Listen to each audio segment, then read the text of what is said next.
Good morning सभी को, good morning सभी को, जय हिंद सभी को, जय हिंद। रेडी? चलिए आ रही है तो चलिए फिर स्टार्ट करें। पहला क्वेश्चन आपसे दिया गया है कि 1857 के विद्रोह के समय ब्रिटिश प्रधानमंत्री कौन था। चलिए जवाब दीजिए कि 1857 के विद्रोह के समय ब्रिटिश प्रधानमंत्री कौन था। इनमें से राइट आंसर क्या हो जाएगा? चलिए राइट आंसर बताइए। यहाँ पर 1 का जो ऑप्शन है राइट क्या हो जाएगा? चलिए तो देखो यहाँ पर आपका आंसर क्या हो जाएगा।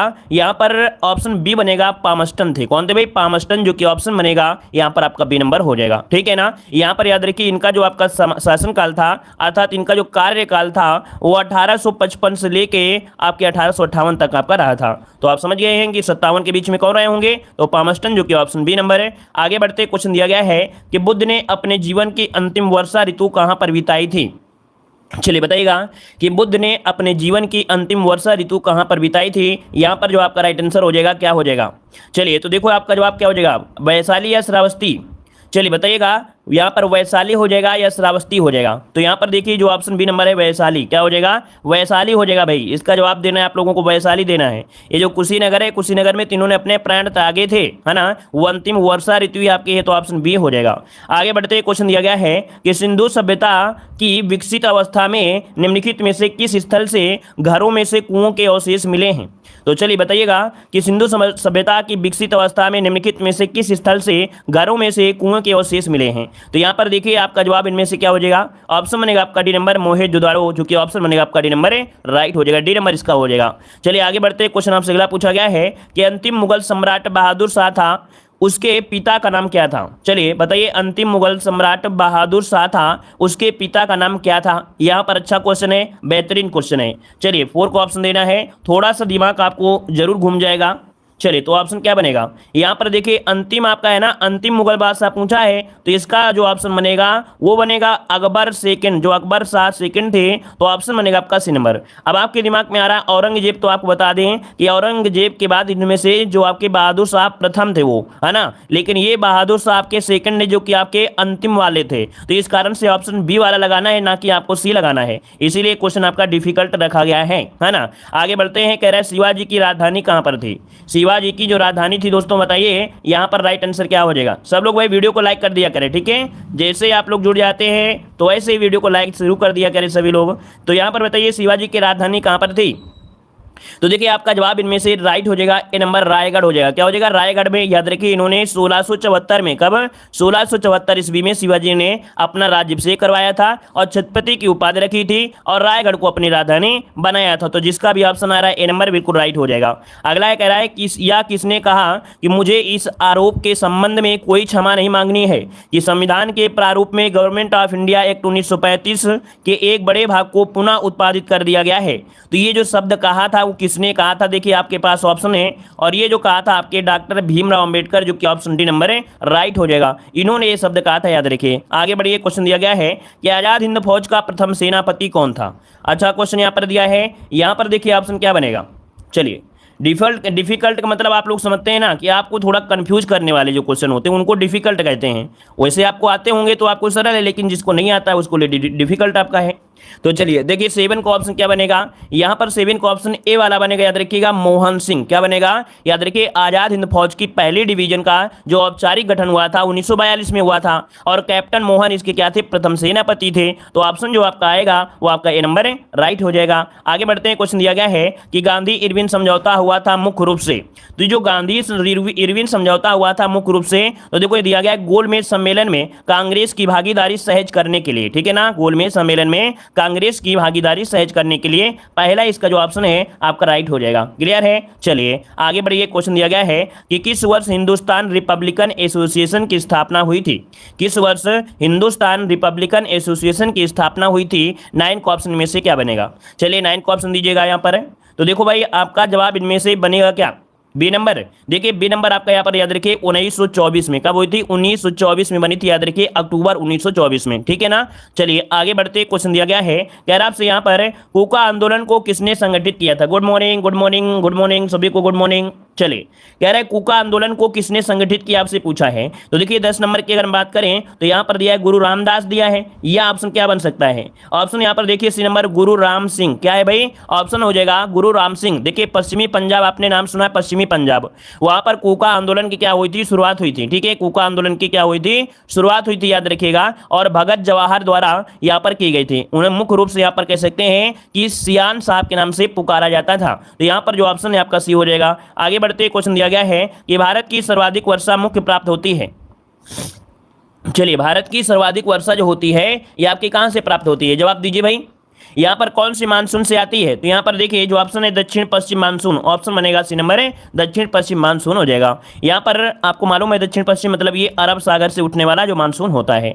यहाँ पर आगे बढ़ते क्वेश्चन दिया गया है, निम्नलिखित में से कौन सी नदी एस्च्यूरी नहीं बनाती है, एस्च्यूरी का निर्माण नहीं करती है? यहाँ पर बताइए ऑप्शन क्या हो जाएगा। एस्च्यूरी मतलब होता है प्रपात, है ना, जैसे आपका जलप्रपात होता है, ऊंचाई से जब गिरता है तो जलप्रपात का निर्माण करता है। तो यहाँ पर देखो नर्मदा, ताप्ती, मांडवी, लेकिन यहाँ पर दिया है महानदी। ये महानदी डेल्टा का निर्माण करती है। किसका करती है? महानदी डेल्टा का निर्माण करती है। तो ऑप्शन बनेगा यहाँ पर आपका डी नंबर राइट हो जाएगा। यहाँ पर आगे बढ़ते क्वेश्चन दिया है, संसार का सबसे बड़ा मरुस्थल कौन सा है? चलिए, संसार का सबसे बड़ा मरुस्थल पूछा गया है, तो यहां पर आपका आंसर क्या होगा? तो देखिए सहारा मरुस्थल है। सहारा मरुस्थल ये विश्व का सबसे बड़ा मरुस्थल है, याद रखिएगा, है ना। और ये ध्रुवीय मरुस्थल है, इसे ध्रुवीय भी कह सकते हैं। अफ्रीका में स्थित है। कहां पर? उत्तरी अफ्रीका में स्थित है। लगभग देखा जाए काफी बड़ा क्षेत्र आपका इसका ऑप्शन सी होगा। अगला है, निम्नलिखित में से कौन सा देश कैस्पियन सागर से सीमा नहीं बनाता है? कैस्पियन सागर से, देखो ये क्वेश्चन आपका संभावित है, क्योंकि पिछली बार को हमने बताया था कि यहां से रिलेटेड क्वेश्चन आपका आएगा, और ऐसे क्वेश्चन आपका आया भी था, और इस बार भी है कि क्वेश्चन यहाँ से संभावित है कि इस प्रकार से आ सकता है। यहाँ पर आपका जो आंसर है 14 नंबर में वो आपका हो जाएगा इराक। देखिए जो आपका कुल 5 देशों की सीमाएं कैस्पियन सागर से मिलती हैं, याद रखिए कैस्पियन सागर से कुल आपकी मिलती है कितनी? 5 देशों की। लेकिन यहाँ पर जो इराक है वो आपका नहीं मिलता है। तो मिलती कौन है आपकी 5 सीमाएं? किसकी किसकी मिलती हैं? तो आपके अजरबैजान की, रूस की, कजाकिस्तान, तुर्कमेनिस्तान की और ईरान की मिलती हैं। ठीक है, ईरान की मिलती हैं लेकिन इराक की नहीं मिलती है, याद रखिएगा। ठीक है ना। चलिए आगे बढ़िए, क्वेश्चन दिया गया है क्या आपसे 2011 जनगणना के अनुसार उत्तर प्रदेश का सर्वाधिक साक्षर जिला पूछा गया है। चलिए गुड मॉर्निंग, गुड मॉर्निंग। चलिए 15 का जवाब दीजिएगा। तो यहाँ पर देखिए गौतम बुद्ध नगर, ये जो आपका सर्वाधिक साक्षर है वो गौतम बुद्ध नगर है। ऑप्शन यहाँ पर ए नंबर इसका राइट हो जाएगा। क्लियर है। और इसके बाद फिर कानपुर का नंबर आ जाता है। आगे बढ़िए, क्वेश्चन दिया गया है, प्रधानमंत्री जनधन योजना की शुरुआत किस वर्ष की गई थी? प्रधानमंत्री जनधन योजना की शुरुआत किस वर्ष की गई? 16 नंबर में। तो 16 का ऑप्शन देखिए हो जाएगा आपका बी नंबर 2014 में। कब की गई थी? आपकी 15 अगस्त को घोषणा की गई थी, याद रखिए 15 अगस्त 2014 को इसका घोषणा किया गया था। और शुभारंभ जो हुआ था वो 28 अगस्त से हुआ था। कब से हुआ था? 28 अगस्त 2014 से इसका शुभारंभ हुआ था। चलिए आगे बढ़ते हैं। क्वेश्चन दिया गया है कि हरित क्रांति की सफलता इनमें से किसकी उपलब्धता पर निर्भर है? हरित क्रांति की सफलता इनमें से किसकी उपलब्धता पर निर्भर है? 17 नंबर में। तो यहाँ पर दिया गया है कि रासायनिक उर्वरक और कीटनाशक, पर्याप्त सिंचाई सुविधा, बीजों की उच्च पैदावार की इसमें। तो ऑप्शन क्या होगा? डी नंबर जिसका आ रहा है बिल्कुल राइट हो जाएगा। बिल्कुल सही जवाब है, आप सभी का जवाब बिल्कुल सही आ रहा है। चलिए आगे बढ़ते हैं। क्वेश्चन दिया गया है, निम्नलिखित में से कौन एक भारत में नीली क्रांति से संबंधित है?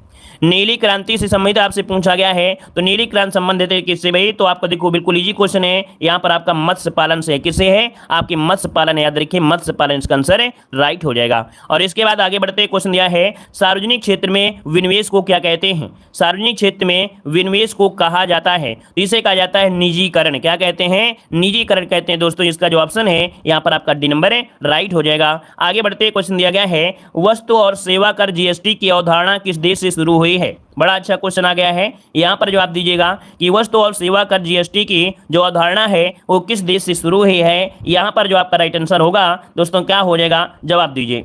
चलिए 20 नंबर में। तो यहाँ पर देखिए आपका जवाब क्या होगा।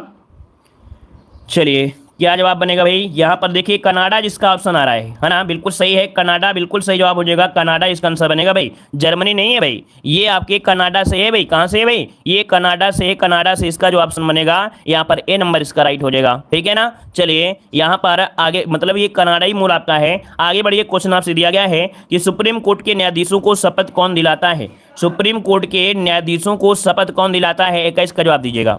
चलिए सुप्रीम कोर्ट के न्यायाधीशों को जो शपथ दिलाता है वो कौन दिलाता है? राष्ट्रपति, मुख्य न्यायाधीश, उपराष्ट्रपति या महान्यायाधीश? चलिए जवाब दीजिए क्या हो जाएगा। तो देखो भाई यहाँ पर आपका आंसर क्या हो जाएगा। चलिए तो देखिए आपका सुप्रीम कोर्ट के मुख्य न्यायाधीश को राष्ट्रपति दिलाता है शपथ, है ना। यहाँ पर देखो सुप्रीम कोर्ट के न्यायाधीशों को बोल दिया है, लेकिन अगर थोड़ा सा क्वेश्चन में बदलाव करता तो ज्यादा सही होता, है ना। यहाँ पर ये बोल देता है सुप्रीम कोर्ट के मुख्य न्यायाधीश की नियुक्ति कौन करता है, अरे मतलब शपथ ग्रहण, है ना। तो यहाँ पर राष्ट्रपति कर देते तो ऑप्शन क्या हो जाएगा, ए नंबर इसका राइट हो जाएगा। क्या हो जाएगा भाई, यहाँ पर राइट आंसर है, यहाँ पर हो जाएगा, ठीक है ना।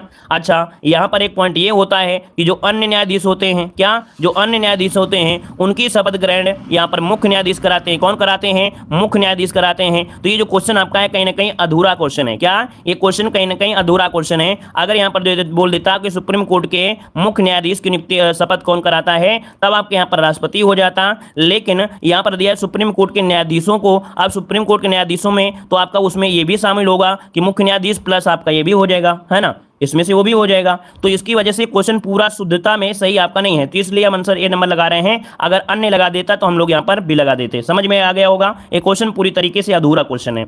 चलिए एक क्वेश्चन दिया है राज्यसभा एक है, राज्यसभा एक है, तो बताइए क्या हो जाएगा 22 नंबर में। 22 का ऑप्शन क्या हो जाएगा, यहाँ पर हो जाएगा ये स्थायी निकाय है। क्या है भाई, ये स्थायी निकाय है, क्योंकि इसको भी हम खत्म नहीं कर सकते हैं। स्थायी निकाय है, क्यों, क्योंकि ये कभी भंग नहीं होता है। तो इस कारण से ऑप्शन क्या बनेगा, ए नंबर इसका राइट हो जाएगा, है ना। चलिए हमने बता दिया था ना इस क्वेश्चन के बारे में, डिटेल हमने देखो बता दिया। जो भी क्वेश्चन में दिक्कत होती है उसका सही आंसर भी बता देते हैं, और अगर क्वेश्चन डाउट होता है तो क्या होना चाहिए वो भी बता देते हैं आपको, है ना। चलिए भारतीय संविधान जो आपका है कैसा है, भारतीय संविधान कैसा है, अंशतः कठोर और अंशतः लचीला, जो कि ऑप्शन कहाँ पर है आपका, डी नंबर है, राइट हो जाएगा। अगला क्वेश्चन दिया गया है कि भारतीय संविधान के किस भाग में केंद्र राज्य विधायी संबंध दिए गए हैं। भारतीय संविधान के किस भाग में केंद्र राज्य विधायी संबंध दिए गए हैं 24 नंबर में। तो देखो यहाँ पर जो आपका दिया गया है केंद्र और राज्य के विधायी संबंध, ये जो भाग आपका 11 है, कितना है भाई 11 है, जो कि ऑप्शन है यहाँ पर कौन सा आपका बी नंबर है, राइट हो जाएगा। एक आर्टिकल आपको बताते हैं 245 से लेकर 255 के मध्य ये आपके निरूपित किए गए हैं। यहाँ पर आगे बढ़ते हैं, क्वेश्चन दिया गया है यार आपसे पंचायत समिति के जो सदस्य होते हैं वो आपके कैसे चुने जाते हैं, 25 का ऑप्शन देना है। यहाँ पर जवाब दीजिए क्या हो जाएगा। दोस्तों वीडियो को भी लाइक करते रहिए, ठीक है। जितने लोग यहाँ पर जुड़ जाते हैं नए लोग, है ना, या जितने भी आपके स्टूडेंट हैं जिन लोगों ने वीडियो को लाइक नहीं किया है ना, ध्यान नहीं दिया है, तो भाई वीडियो को भी लाइक कर दीजिए, ठीक है। देखिए पंचायत समिति के सदस्य पूछा है, तो आप कहेंगे कि पंचायत समिति के जो सदस्य होते हैं किसके द्वारा है, कह रहे हैं जनता द्वारा प्रत्यक्ष चुने जाते हैं, पंचायत के सदस्यों द्वारा चुने जाते हैं, जिलाध्यक्ष तो आपका होगा नहीं, ना कोई प्रतियोगिता होती है ना। तो याद रखिए जनता द्वारा प्रत्यक्ष होते हैं। मतलब पंचायत समिति में क्या होते हैं, जैसे बोलते हैं मेंबर, क्या बोलते हैं मेंबर। अब आपके गाँव में चुनाव होते हैं प्रधान जी के, तो प्रधान जी के साथ साथ मेंबरी के भी चुनाव होते हैं। क्यों भाई, मेंबर के भी चुनाव होते हैं कि नहीं होते हैं, मेंबर के साथ में चुनाव होते हैं। तो इसका मतलब ये हो गया कि आप लोग जब जाते हो प्रधान को भी वोट देते हो और मेंबर को भी देते हो, तो इस कारण से ऑप्शन क्या हो गया, यहाँ पर जनता द्वारा प्रत्यक्ष चुने जाते हैं, ठीक है। चलिए आगे बढ़िए, क्वेश्चन दिया गया है कि जलयुक्त गिलास में तैरता हुआ बर्फ का टुकड़ा जब पिघलता है तो पानी का जो स्तर होता है वो क्या होता है। माना ये गिलास आपका है जो कि पानी से भरा हुआ है और इसमें हमने बर्फ का टुकड़ा डाल दिया और ये जब घुल जाएगा, है ना, तो ये बताइए पानी का जो स्तर होगा बाहर निकल आ जाएगा या इसका सेम ही रहेगा। तो याद रखिएगा कि ऑलरेडी जब बर्फ का टुकड़ा जाता है तो अपना स्थान बराबर घेर लेता है, अर्थात ये कह सकते हैं कि सेम रहता है। क्या सेम रहता है, याद रखिए सेम होता है, ठीक है ना। तो ऑप्शन बनेगा यहाँ पर सी नंबर राइट हो जाएगा। आपने देखा होगा जब बर्फ का टुकड़ा जाते हो तो इसका 90% भाग नीचे आ जाता है, मतलब पानी में डूब जाता है, 10% भाग ऊपर रहता है। ये ऑलरेडी अपना जो जगह घेरे होता है उतने में ही घुल जाता है और अपना स्थान वही रहता है जो कि डाला गया था। तो ऑप्शन क्या होगा आपका सी नंबर हो जाएगा, ठीक है ना। चलिए आगे बढ़ते हैं, क्वेश्चन दिया गया है कि गोताखोरों के सांस लेने संबंधी क्रिया में उपयोग की जाने वाली जो आपकी गैसें हैं वो आपकी कौन सी हैं। तो जो गोताखोर होते हैं जानते हैं ना, मतलब पानी के अंदर जाने वाले जो लोग होते हैं, तो ये ऑक्सीजन मतलब हीलियम और ऑक्सीजन का मिश्रण होता है। यहाँ पर जो आपका दिया है ऑक्सीजन और आपका हीलियम, यहाँ पर ऑप्शन जो आपका बी नंबर है इसका मिश्रण होता है, इसका प्रयोग इनमें किया जाता है। क्यों, क्योंकि अधिक दाब पर जो हीलियम होती है वो रक्त में कम विलेय होती है, अधिक दाब पर हीलियम रक्त में कम विलेय होती है, इस कारण से जो ऑप्शन है आपका बी वाला होगा। आगे बढ़ते क्वेश्चन दिया गया है कि रेशम का कीड़ा अपने जीवन चक्र के किस चरण में वाणिज्यिक तंतु पैदा करता है। तो देखो भाई आपको मालूम है कि रेशम का कीड़ा से हम लोग रेशम प्राप्त करते हैं, तो ये रेशम जो आपका कह सकते हैं जो तंतु होता है प्राप्त होता है, अर्थात जो लार्वा प्राप्त होता है, ये कौन सी स्थिति में या कौन सी स्टेज में आता है। तो यहाँ पर देखिए जो आपका होता है कोशित, इसे कहते हैं, क्या कहते हैं इसे, कोशित अवस्था में वाणिज्यिक तंतु को उत्पन्न करता है। मतलब इसे हम लोग ये कहते हैं कि कोशित अवस्था होती है, इसके बाद लार्वा चक्र के बाद इसे हम लोग ये समझ सकते हैं कि इसे लार्वा चक्र कहेंगे, ये समझिए, इसको हम बोलेंगे लार्वा चक्र। इसके बाद तैयार होता है प्यूमा, क्या होता है प्यूमा, और प्यूमा के बचाव हेतु वो अपनी लार ग्रंथियों द्वारा क्या करता है, स्रावित पदार्थ खोल देता है और जिससे क्या होता है, रेशम की प्राप्ति होती है। तो इस अवस्था को हम लोग कोशित कहा जाता है, नोट कर लीजिएगा। आगे बढ़ते क्वेश्चन दिया गया है, निम्नलिखित रोगों में से एक जो पानी के प्रदूषण की वजह से नहीं होता है वो आपका कौन सा है? ये बताइए, पानी के प्रदूषण से नहीं होता है 29 नंबर में। तो यहाँ पर आंसर आपका राइट क्या होगा?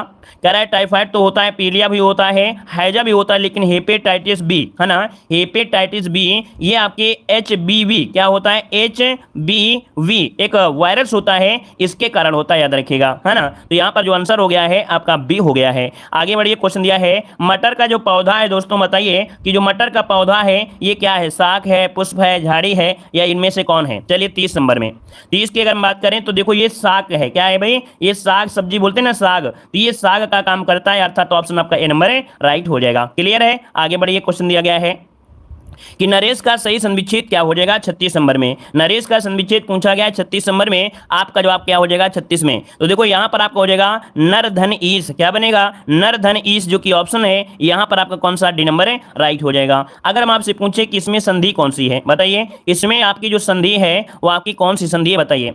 चलिए सभी लोग बताइए, नरेश में जो संधि वो आपकी कौन सी है, इसका जवाब सभी लोग दीजिए जल्दी से।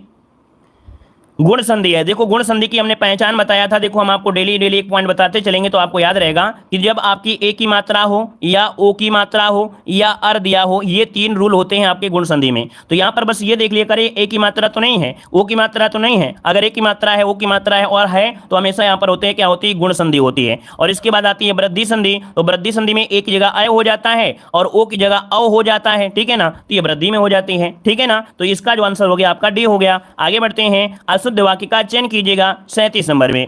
कह रहा आपसे, वह घोड़े पर सवार था, वह विलाप करने लगा, उनका चरित्र उत्तम है, शत्रु ने हथियार डाल दिए। देखो यहाँ पर डाल दिए होता है ना, कि शत्रु ने हथियार डाल दिया होता है, रख दिया नहीं होता है। तो ऑप्शन क्या देंगे आप लोग, जवाब देंगे डी नंबर, क्या देंगे आप लोग, जवाब डी नंबर देंगे, ठीक है। आगे बढ़िए, क्वेश्चन यह है कि जिसे जानने की इच्छा है इसके लिए शब्द क्या हो जाएगा, जिसे जानने की इच्छा होती है उसके लिए शब्द क्या होता है, तो यहाँ पर होता है बी नंबर, जिज्ञासु। क्या होता है, जिज्ञासु होता है, याद रखिए जिज्ञासु होता है, ठीक है। चलिए यहां पर आगे बढ़ते हैं, क्वेश्चन आपसे अगला पूछा गया है, कह रहा आपसे निम्नलिखित में से पुल्लिंग शब्द आपको बताना है, यहां पर पुल्लिंग कौन सा है। तो इसकी भी हमने ट्रिक बताया था कि आपको यहां पर सिर्फ क्या करना है, कैसा और कैसी से आंसर निकालना है, कैसा और कैसी से आंसर आपको निकालना है। कैसे, घास कैसी है, आप यही तो बोलते हैं ना, घास कैसा है, आप नहीं कहते हैं, आप कहते हैं घास कैसी है, अर्थात ये तो स्त्रीलिंग हो गई। आय कैसी है, इसका स्त्रीलिंग हो गई। ब्याह कैसा है या नहर कैसी, नहर कैसी है। ब्याह देखिए ऑप्शन यहाँ पर 39 में क्या मिल गया, सी नंबर, ये आपका पुल्लिंग हो जाएगा, है ना। ब्याह कितना है, या ऐसे बोल देते हैं कि ब्याह कितना है, तो वाक्य में प्रयोग करना समझ गए तो आप लोग आंसर निकाल लेंगे। कह रहे कृष्णरायन महाकाव्य के रचयिता कौन है, कृष्णरायन महाकाव्य के रचयिता पूछा है 40 नंबर में। तो यहाँ पर नोट करिएगा, ऑप्शन सी हो जाएगा पंडित द्वारिका प्रसाद मिश्र, इसका जो ऑप्शन है यहाँ पर सी नंबर हो जाएगा, पंडित द्वारिका प्रसाद मिश्र बनेगा, ठीक है। आगे बढ़िए, क्वेश्चन दिया गया है, कह रहे ईरान की राजधानी बताइए दोस्तों, ईरान की राजधानी क्या हो जाएगा। चलिए सभी लोग लाइक शेयर जरूर करते रहिए भाई, है ना, देखते रहिए कि भाई कितने लोग जुड़ रहे हैं, उतने कम से कम संख्या में लाइक भी होना चाहिए, है ना। लाइव का मतलब होता है कि आप लोग जितने लोग जुड़ रहे हैं उतने लाइक भी होना चाहिए, ठीक है ना। ऑफलाइन वाले बच्चे तो लाइक कर ही देते हैं, आप लोग लाइव रहते हैं, अपनी समस्याओं का समाधान भी करते हैं, आपको कोई कुछ पूछना होता है तो भी समस्या का समाधान होता है, तो कम से कम आप लोग लाइक शेयर जरूर करते रहिए, है ना। देखो ईरान की राजधानी पूछा है, तो ईरान की राजधानी क्या हो जाएगा, आपने बहुत बार पढ़ा है, यहाँ पर आंसर हो जाएगा ईरान की राजधानी तेहरान है। क्या है भाई, ईरान की राजधानी क्या है, तेहरान है। अगर आपसे पूछे इसकी मुद्रा क्या है, इसकी मुद्रा क्या है, तो आपका तोमर हो जाएगा। अगर आपसे पूछे कौन सा देश है, तो आपका एशिया में ही पड़ता है, तो एशियाई देश हो जाएगा। आगे बढ़िए, क्वेश्चन दिया गया है, यार आपसे किसके द्वारा भारत श्रीलंका से अलग होता है। देखो हमने यहाँ पर जो आपका एक मॉडल पेपर ऑफ सॉल्व कराते हैं, आपको मालूम होगा, उसमें अंत में हम कुछ ना कुछ आपको टॉपिक ऐड कर देते हैं, तो ये टॉपिक हमने ऐड किया था और कहा था 1 नंबर आपको जरूर मिलेगा। तो यहाँ पर देख सकते हैं कि जो आपका भारत श्रीलंका से अलग होता है ये पाक जलमरुमध्य है, जो कि ऑप्शन क्या बनेगा, बी नंबर इसका राइट हो जाएगा, जो कि लगभग 100% सभी का सही है। चलिए आगे बढ़ते हैं, क्वेश्चन दिया गया है, कह रहा आपसे लोकसभा के लिए चुनाव में निर्वाचित होने के लिए किसी व्यक्ति के लिए न्यूनतम आयु सीमा कितनी होती है। तो देखो अगर आपको प्रधानमंत्री बनना है या आपको विधायक बनना है तो आपकी उम्र होना चाहिए 25 वर्ष। कितनी, 25 वर्ष अगर है तो आप लोग क्या करिए, आप लोग एक बार चुनाव लड़ डालिए। क्यों भाई, अगर आपकी उम्र 25 वर्ष हो गई है तो ऐसा करिए इस बार को चुनाव लड़ लीजिए, देखा जाएगा जो भी होगा, है ना। तो यहाँ पर देखिए आपका जो आंसर है सी नंबर आपका हो जाएगा 25 वर्ष। क्या हो जाएगा, 25 वर्ष, ऑप्शन सी नंबर है राइट हो जाएगा, है ना। आपके विरोधी का कुछ ना कुछ वोट तो कटेगा ही भाई, कुछ ना कुछ वोट तो कटेगा ही। क्यों भाई, वोट काटने के उद्देश्य से खड़े हो जाइएगा। चलिए, विश्व पर्यावरण दिवस कब मनाया जाता है? विश्व पर्यावरण दिवस कब मनाते हैं 54 नंबर में? तो यहाँ पर देखिए आपका जवाब हो जाएगा ए नंबर 5 जून। क्या हो जाएगा? 5 जून इसका आंसर है, राइट हो जाएगा। याद रखिए एक डेट हम आपको बताते हैं 1972। ये 1972 के दिन क्या हुआ था? स्टॉकहोम में एक सम्मेलन हुआ था। कहां पर? स्टॉकहोम में एक सम्मेलन हुआ था। तो यहां पर ये इसीलिए पर्यावरण पर ही ये सम्मेलन हुआ था 72 में। ठीक है, आगे बढ़िए। कह रहे निम्नलिखित में से कौन पर्यावरण के लिए हानिकारक है? पर्यावरण के लिए जो हानिकारक होता है कौन होता है? तो यहां पर देखो दिया है कागज दिया है, कपड़ा दिया है, धातु दिया है, लेकिन ये दिया है प्लास्टिक। देखो आपको मालूम है कि प्लास्टिक पॉलीथीन बंदी आपकी हो गई है ना? पॉलीथीन बंदी आपकी हो गई है क्योंकि ये पर्यावरण के हानिकारक होता है, ये जल्दी गलता अलता भी नहीं है। तो यहाँ पर ऑप्शन डी नंबर इसका राइट हो जाएगा। यहाँ पर आगे बढ़ते क्वेश्चन दिया गया है पृथ्वीराज रासो निम्नलिखित में से किसने लिखा था?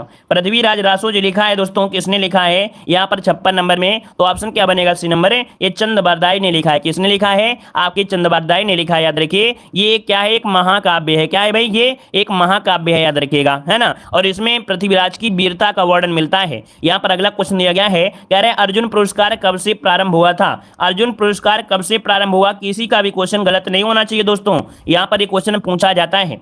चलिए जवाब इनमें से क्या हो जाएगा? यहाँ पर जवाब आ रहा है 1961, है ना? क्या है? 1961 है। तो देखो भाई आपको हम एक ट्रिक बता देते हैं जिनसे गलती हो रही है तो गलती भी नहीं होगा। आपने देखा था कि एक अर्जुन द्रौपदी का स्वयंवर हुआ था, तो उसमें क्या था? ऊपर क्या था? एक चक्र चल रहा था और उस चक्र में क्या था? मछली चल रही, मछली थी, उसमें तीर से निशाना मारना था। तो इसमें निशाना मारने के लिए एकटक निगाह देखना चाहिए। क्या? एकटक निगाह होना चाहिए, तभी तो मार पाएंगे ना। तो अर्जुन ने क्या किया? एकटक निगाह मारी और एकटक बिल्कुल एक टकाटक, है ना? और इसके बाद सीधा तीर छोड़ दिया, तो एकटक 61 हो गया, है ना? तो यहाँ पर क्या हो जाएगा? ऑप्शन नंबर राइट हो जाएगा, एकटक 61 याद रहेगा और 19 आपको याद रखना है। आगे बढ़िए, क्वेश्चन दिया गया है कि रणजी ट्रॉफी और आगा खां कप किससे संबंधित है? तो देखो रणजी ट्रॉफी दिया है 68 नंबर में, सॉरी 58 नंबर है। रणजी ट्रॉफी जो दी जाती है वो आपकी क्रिकेट में दी जाती है और आगा खां कप जो दिया जाता है हॉकी में दिया जाता है। तो ऑप्शन क्या हो जाएगा? आपका डी नंबर है, राइट हो जाएगा, है ना? यहाँ पर आगे बढ़िए, क्वेश्चन दिया गया है कि विश्व व्यापार संगठन जिसका अंग है वह आप बताइए किसका अंग है?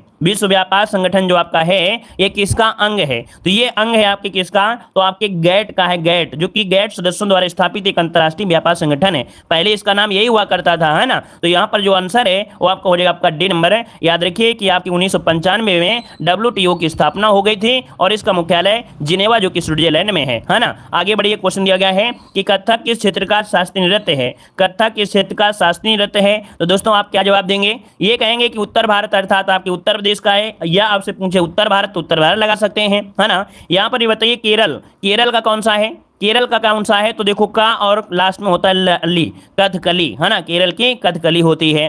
यहाँ पर आंध्र प्रदेश की होती है कुचिपुड़ी। क्या होता है? कुचिपुड़ी होती है। और तमिलनाडु का होता है भरतनाट्यम होता है। आगे बढ़िए, क्वेश्चन दिया गया है कह रहा आपसे यहाँ पर अगला क्वेश्चन कि वर्तमान में भारत के केंद्रीय आदिवासी मामलों के मंत्रालय के मंत्री आपके कौन हैं? तो आदिवासी किसे बोलते हैं? जो जनजाति लोग होते हैं। क्यों भाई? आदिवासी बोला जाता है जो होते हैं जनजाति, जिसे कहते हैं जनजाति। तो जनजाति मामले के जो मंत्री हैं वो आपके कौन हैं? तो यहाँ पर देखिए 91 का ऑप्शन जो बनेगा वो क्या हो जाएगा? यहाँ पर अर्जुन मुंडा है। अर्जुन मुंडा ऐसे याद रख लीजिएगा कि यहाँ पर जो अर्जुन जो थे उनको क्या किया गया था कि बाहर जंगल में जाने के लिए, जितने भी पांडु थे उनको जंगल में जाने के लिए बोल दिया गया था।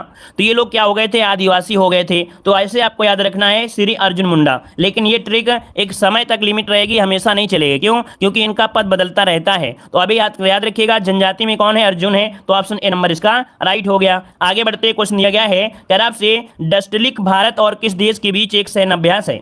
चलिए कह रहा आपसे डस्टलिक भारत और किस देश के बीच है? यहाँ पर जवाब क्या हो जाएगा? तो देखो भाई ऑप्शन तो नहीं दिया है लेकिन यहाँ पर स्टूडेंट ने जवाब जरूर दे दिया है। ये उज्बेकिस्तान का है। Very good. देखो बिना ही देखे ऑप्शन किसी का जवाब आया है, बहुत अच्छी तैयारी है। देखिए भाई ऑप्शन हो जाएगा भारत और उज्बेकिस्तान, जो कि ऑप्शन है यहाँ पर बी नंबर है, राइट हो जाएगा। यहाँ पर आगे बढ़िए, क्वेश्चन दिया है कि फिल्म फेयर अवार्ड 2021 में कह रहा आपसे फिल्म फेयर अवार्ड 2021 में किसे बेस्ट अभिनेत्री का अवार्ड दिया गया था? चलिए भाई देखिए ऑप्शन हो जाएगा यहाँ पर 93 में ऑप्शन हो जाएगा डी नंबर, ये तापसी पन्नू है। कौन है? तापसी पन्नू, इसका जो ऑप्शन है आपका डी हो जाएगा तापसी पन्नू, ठीक है ना। यहाँ पर आगे बढ़ते हैं, क्वेश्चन आपसे दिया गया है निम्नलिखित में से कौन सी भारतीय महिला क्रिकेटर वनडे क्रिकेट में 7000 रन बनाने वाली दुनिया की पहली क्रिकेटर बन गई है। देखिए 94 का ऑप्शन क्या हो जाएगा, तो देखो इन्होंने क्या किया है भाई, अब तो 10,000 रन बना डाले इन्होंने अब तो 10,000 रन बना डाला है, जो कि आपकी मिताली राज है, और संन्यास भी लिया है। तो यहाँ पर देखिए अब आपके 10,000 हो गए, यही अपडेट आपका है, 10,000 कर दिया है, मिताली राज ने कर दिया है, ठीक है। तो अगर 10,000 भी पूछा जाए तो आपको मिताली राज ही बताना है। यहाँ पर आगे बढ़ते हैं, क्वेश्चन आपसे दिया है निम्नलिखित में से किस राज्य में काला नमक चावल महोत्सव आयोजित किया गया।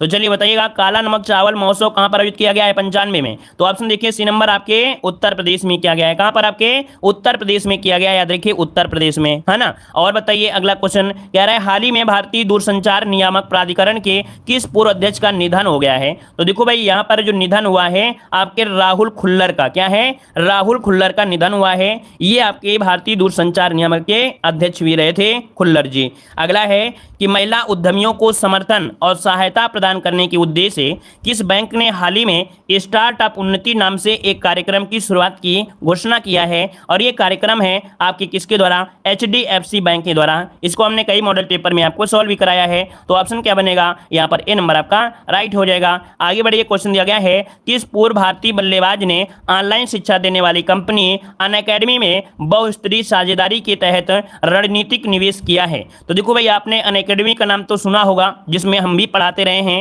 यहाँ पर अनअकैडमी, तो अनअकैडमी में यहाँ पर साझेदारी के तहत राजनीतिक या रणनीतिक निवेश किया है। 98 में ऑप्शन क्या हो जाएगा? सचिन तेंदुलकर, जो कि ऑप्शन है यहाँ पर ए नंबर है, Sachin Tendulkar option A number है राइट हो जाएगा, है ना। आगे बढ़िए, क्वेश्चन दिया गया है यहाँ पर कह रहा है कि हेनले पासपोर्ट इंडेक्स 2021 में भारत का जो स्थान है वो आपका कौन सा है। हेनले पासपोर्ट इंडेक्स 2021 में भारत का स्थान पूछा गया है। तो देखो भाई यहाँ पर जो आपका 21 में अगर पूछ ले तो 21 में आपको बताना क्या है, 21 में बताना है 85। अगर आपसे पूछे 2022 में कौन सा स्थान है, 2022 में कौन सा स्थान है, तो ये भी क्वेश्चन आपसे पूछा जा सकता है। क्यों भाई? ये 2000 में बताइए भाई 2022 में स्थान क्या है। 2022 इसके पहले हमने आपको बताया भी था 2022 में कौन सा स्थान है, 87 नंबर है। कितना भाई? 87 नंबर। तो दोनों याद रखिएगा कि 21 में था 85, 2022 में हो गया 87। नंबर 1 में पहले भी जापान था और इस बार भी को भी जापान ही है, याद रखिएगा, है ना। उस बार को भी जापान था और इस बार को भी जापान नंबर 1 में है। आगे बढ़िए कि हबीबगंज रेलवे स्टेशन का नाम बदलकर क्या कर दिया गया है। हबीबगंज रेलवे स्टेशन का नाम बदलकर क्या रख दिया गया है, तो आपका जवाब क्या होगा? तो यहाँ पर देखिए 100 में ऑप्शन बी हो जाएगा, अटल बिहारी वाजपेयी रेलवे स्टेशन। क्या कर दिया गया है? अटल बिहारी वाजपेयी रेलवे स्टेशन कर दिया गया है। आगे बढ़ते हैं, क्वेश्चन आपसे अगला पूछा गया है। जैसा कि हम आपको डेली यहाँ पर कुछ क्वेश्चन और पढ़ा देते हैं करंट अफेयर के भी, है ना, क्योंकि जरूरत है आप लोगों को एक्स्ट्रा और ज्ञान लेने के लिए।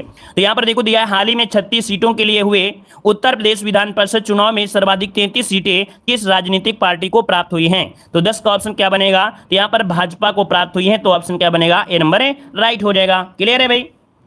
चलिए यहां पर आगे बढ़ते हैं। क्वेश्चन दिया है आईपीएल के इतिहास में रिटायर्ड आउट होने वाले पहले खिलाड़ी आपके कौन बने हैं। तो आईपीएल के इतिहास में रिटायर्ड आउट होने वाले पहले खिलाड़ी, इनका नाम है यहां पर आपका बी नंबर है, इनका नाम है रविचंद्रन अश्विन, है ना। ऑप्शन हो जाएगा बी नंबर हो जाएगा। अगला क्वेश्चन दिया गया है कि हाल ही में संघ लोक सेवा आयोग यूपीएससी का नया अध्यक्ष किसे नियुक्त किया गया है। आपका जवाब इनमें से क्या हो जाएगा? तो यहां पर हो जाएगा डॉक्टर मनोज सोनी। क्या? डॉक्टर मनोज सोनी। ऑप्शन क्या हो जाएगा? यहां पर आपका ए नंबर राइट हो जाएगा, ठीक है ना।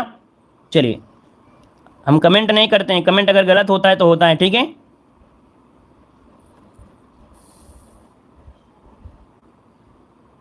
चलिए बाद में अपना कमेंट दिखाइएगा, ठीक है, बाद में अपना कमेंट दिखाइएगा, हमने कमेंट आपका देख लिया है।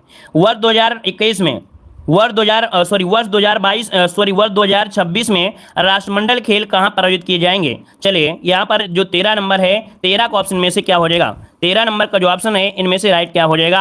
आपका जवाब क्या बनेगा? तो देखिए 13 का ऑप्शन है आपका सी नंबर ऑस्ट्रेलिया में। कहां पर? आपके ऑस्ट्रेलिया में हो जाएंगे। अगला क्वेश्चन दिया है कि हाल ही में भारत का निवेश सचिन तेंदुलकर विदेश सचिव किसे नियुक्त किया गया है। हाल ही में भारत का विदेश सचिव किसे नियुक्त किया गया है। तो 14 का ऑप्शन क्या हो जाएगा? यहां पर आपका हो जाएगा ए नंबर है विनय मोहन क्वात्रा। किसे? विनय मोहन क्वात्रा, जो कि ऑप्शन है यहां पर ए नंबर है राइट हो जाएगा, ए नंबर है राइट हो जाएगा। आगे बढ़ते हैं, क्वेश्चन आपसे अगला पूछा गया है है, यहाँ पर कह रहा है उत्तर प्रदेश की विधानसभा के अध्यक्ष कौन है। चलिए यहाँ पर बताइए कि उत्तर प्रदेश की विधानसभा के अध्यक्ष कौन है, यहाँ पर राइट आंसर क्या हो जाएगा। तो यहाँ पर जो 15 का ऑप्शन है यहाँ पर बनेगा कौन सा, यहाँ पर बनेगा 15 में ऑप्शन बनेगा आपका बी नंबर है सतीश महाना है। कौन है, सतीश महाना यहाँ पर आंसर राइट हो जाएगा। आगे बढ़ते क्वेश्चन दिया है कि हाल ही में भारत अमेरिका 2+2 वार्ता कहां पर आयोजित की गई है। चलिए हाल ही में भारत अमेरिका 2+2 वार्ता कहां पर आयोजित की गई है, यहां पर 16 नंबर में। तो ऑप्शन क्या बनेगा, ए नंबर है आपके वाशिंगटन में। कहां पर है, वाशिंगटन में।